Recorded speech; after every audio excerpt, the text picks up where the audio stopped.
Greetings, my name is Allie, and I'm here again with another episode of Tarot for Geeks, a series that helps viewers learn tarot card meanings by pairing each card with similar characters from your favorite comics, games, movies, and TV. This started as a personal project of mine where I was pulling the same card from each of my pulp culture decks to see if I could extract any patterns that would help me get a deeper understanding of that particular tarot archetype. Today's episode is all about the Empress. So starting with a traditional Empress card, we first see a female figure sitting on a chair or a platform that is draped in fine clothes and cushions as a symbol of luxury and abundance. The cushions are the color red because red is the color of love, passion, and fire energy. The heart-shaped shield leaning against her seat is another symbol of love, and in the center is the symbol of Venus. The Empress is the ruling card for the planet Venus, the planet of love, creativity, fertility, art, luxury, and beauty.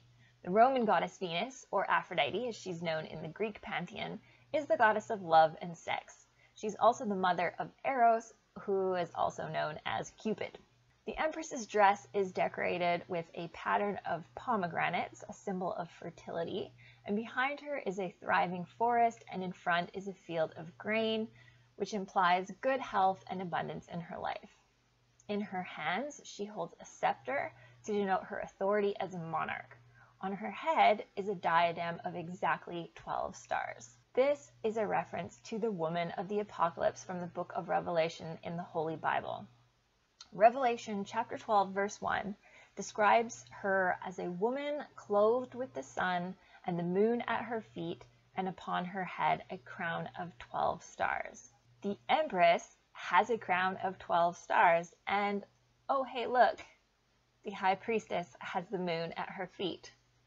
Revelation goes on to say that this woman is pregnant and about to give birth, but she and her son are being attacked by a dragon, and at some point in the story she's given wings like that of an eagle so she can escape the dragon, and she retreats into the forest. The dragon continues then to go after her son. Although it's not said in the Bible, it's accepted by most churches that the woman of the apocalypse is the Mother Mary, making the baby boy Jesus and the dragon Satan. The pictorial key of the tarot confirms that the Empress and the High Priestess are two halves of this holy woman.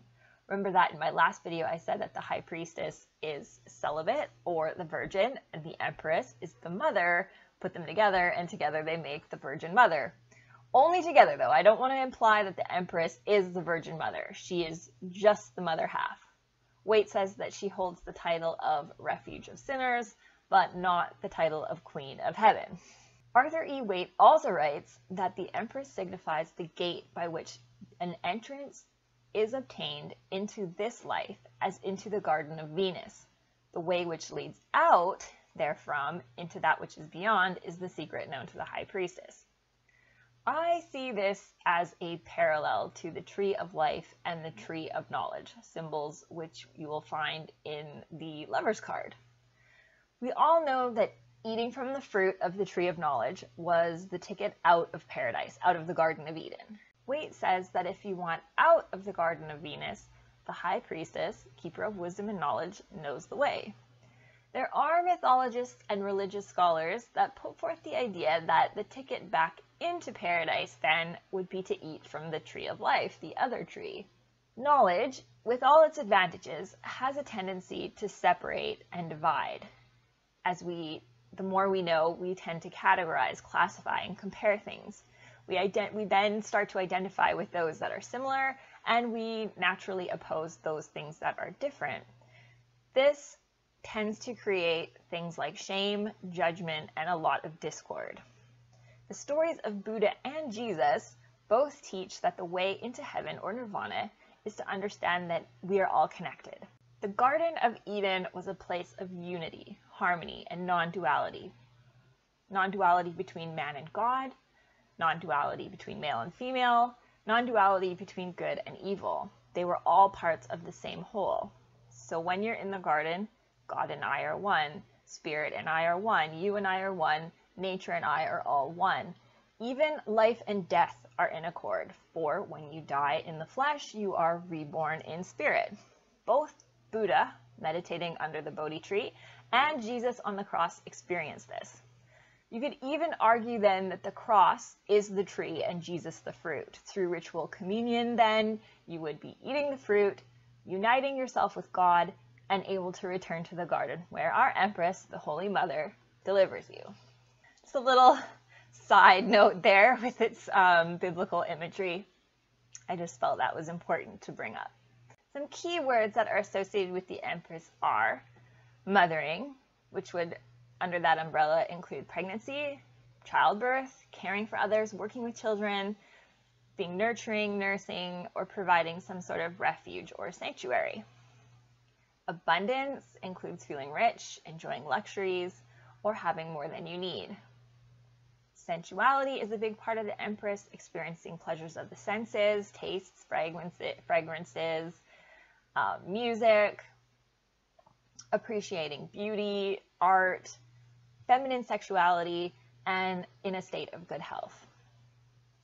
Nature, she is like Mother Nature herself, so going outside, feeling connected to the earth, relating to plants and animals. And she's associated with the elements of fire, red, and earth, green. So let me just take her away for a second and I'll flip over some of these pop culture decks. I'm going to start with these two because they are my absolute favorite pop culture empresses, Daenerys and Poison Ivy.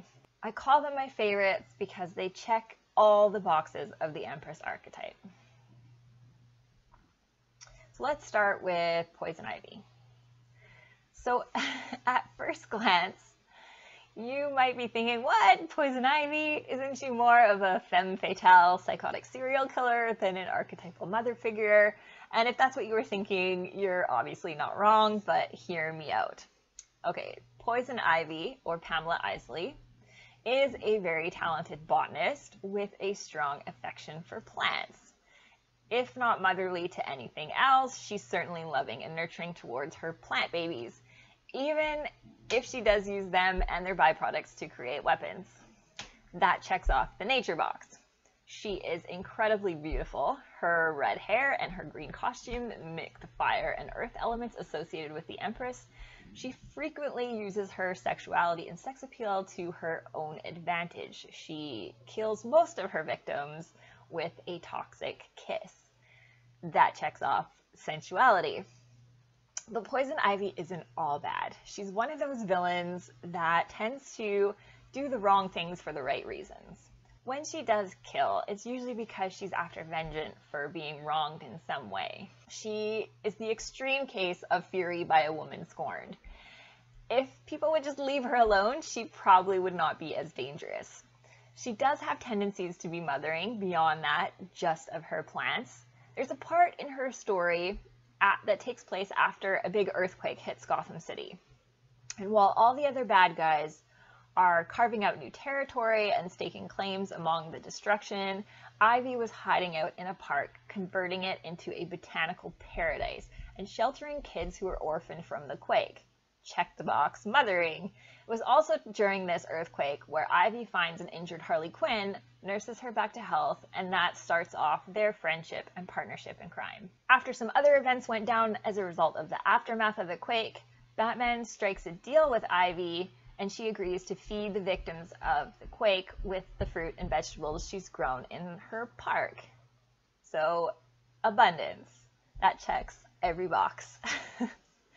Now let's look at Daenerys.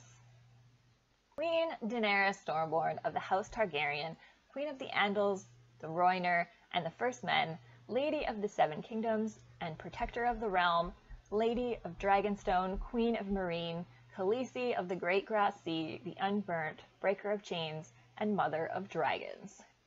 She is a ruler by birthright, by conquest, and by adoration and respect. She cares greatly for her people. For example, she abolished slavery in all of her lands. Anyone who joins her army does so voluntarily and never by demand. Her land, resources, and army grow bigger and stronger the further she marches. She's definitely a woman of abundance. Although she's not able to have children of her own, she has raised 3 dragons who she considers her children. Her affection for these animals and her immunity to fire gives her that earth-fire elemental connection. She's very beautiful, winning and sometimes breaking the hearts of many men who are seduced by her good looks and charm. Alright, so let's look at some of these other cards. Let's start here with Saria from the Legend of Zelda series. She has a connection to the earth as she is one of the Kokiri, a race of forest people in the land of Hyrule. Saria has a reputation in her community for being very pretty as well as very well respected. People say that she's very motherly and kind-hearted. She is someone that they can turn to for advice. She's a musician, a creative individual who plays the ocarina, which she's holding in her hand. She's more of a role model than a leader until she becomes one of the 7 sages, the Sage of the Forest, a high-ranking and honorable title. I'm just going to flip over the rest of them here.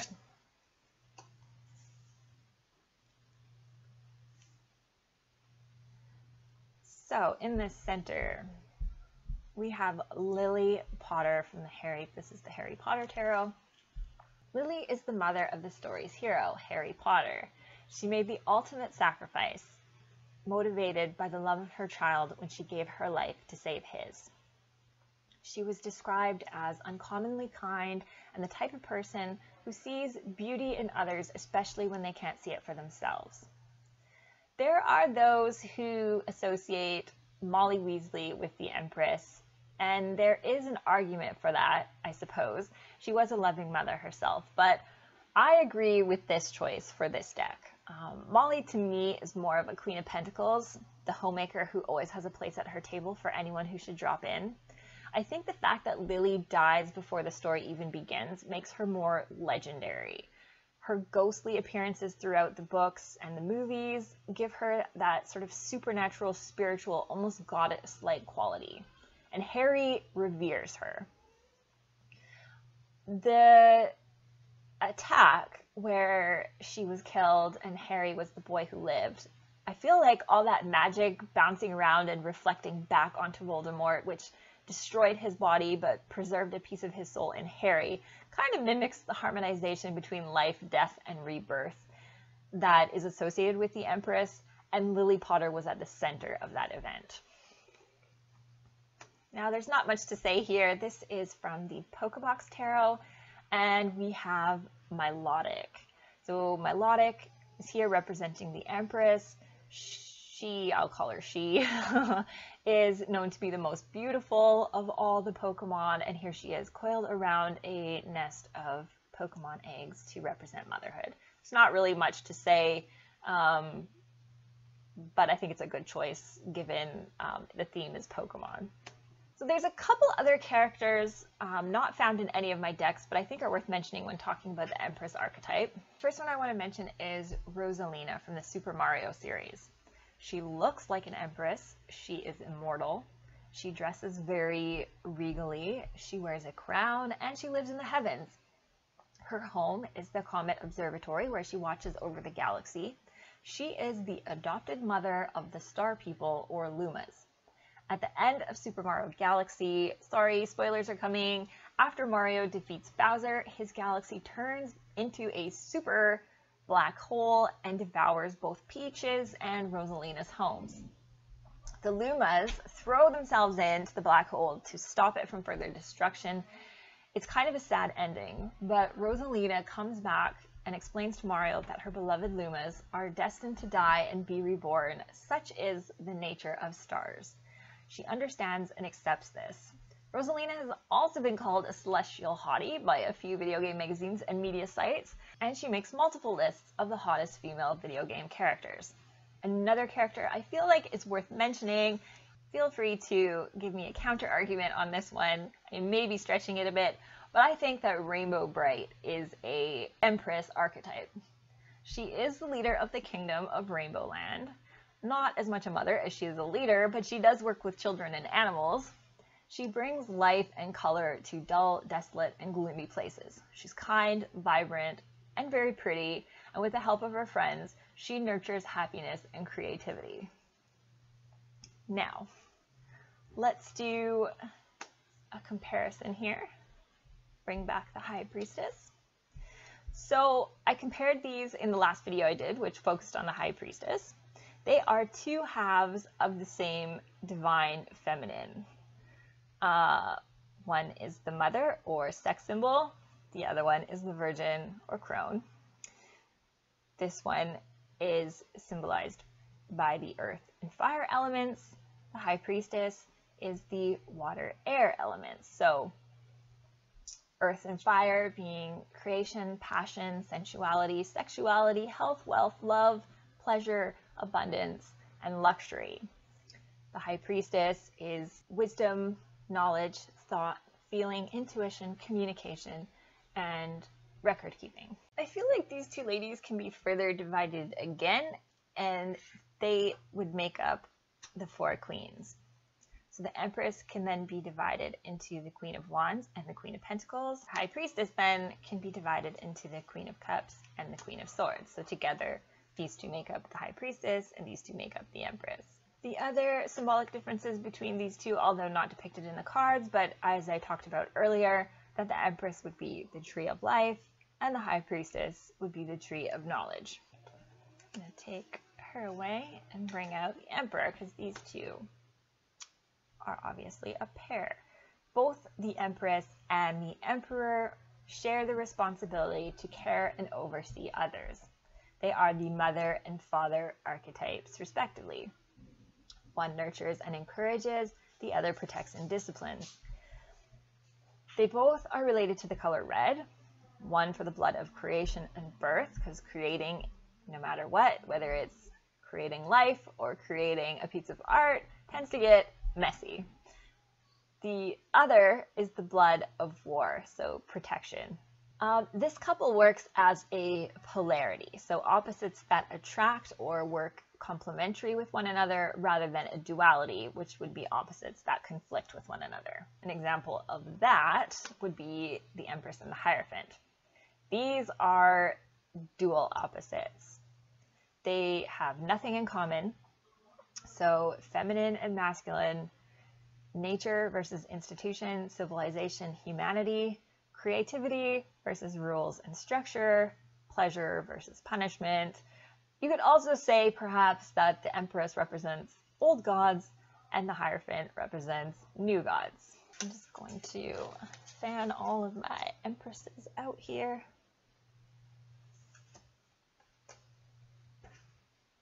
So you can get a good look at them. All right, now I just want to recap. So the Empress has a connection to nature, earth, plants, animals, and the physical world. She lives in abundance of love, happiness, resources, and nourishment. She is generally very kind and generous, giving what extra she has to those in need and those she cares for. She's attractive and beautiful.